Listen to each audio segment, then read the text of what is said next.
ആകെപ്പാടെ വലഞ്ഞിരിക്കുന്ന സമയമാണ് കേട്ടോ. പനിയും പിടിച്ച് കഞ്ഞിയും കുടിച്ച് വായിക്കും ചെറിക്കും പറ്റാത്ത സമയത്ത് വളരെ എളുപ്പത്തിൽ ഉണ്ടാക്കാൻ പറ്റുന്ന ഒരു ചോറാണ് കേട്ടോ നമ്മൾ ഇന്ന് ഉണ്ടാക്കുന്നത്.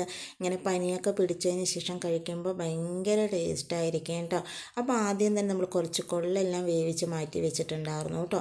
പിന്നെ അതുപോലെ തന്നെ കുക്കറിലേക്ക് വെളിച്ചെണ്ണ ചേർത്ത് കൊടുത്ത് കടുകും വറ്റൽമുളകും കറിവേപ്പിലയും ചേർത്ത് നമ്മൾ പിന്നെ കൊള്ളു വേവിച്ച വെള്ളം ചേർത്ത് കൊടുത്ത് അതിലേക്ക് ചെറിയുള്ളി, വെളുത്തുള്ളി, പച്ചമുളക്, തക്കാളി ഇതെല്ലാം ചേർത്ത് അരമണിക്കൂർ കുതിർത്ത് മാറ്റി വെച്ചിട്ടുള്ള നമ്മുടെ അരി കൂടെ ചേർത്ത് വേവിച്ച് മാറ്റിയിട്ടുള്ള നമ്മുടെ കൊള്ളുകൂടെ ചേർത്ത് കൊടുത്ത് ആവശ്യത്തിന് ഉപ്പ് ചേർത്ത് പിന്നെ നമ്മളിതിലേക്ക് ഒരു മസാല കൂടെ ചേർത്ത് കൊടുക്കുന്നുണ്ട് കേട്ടോ.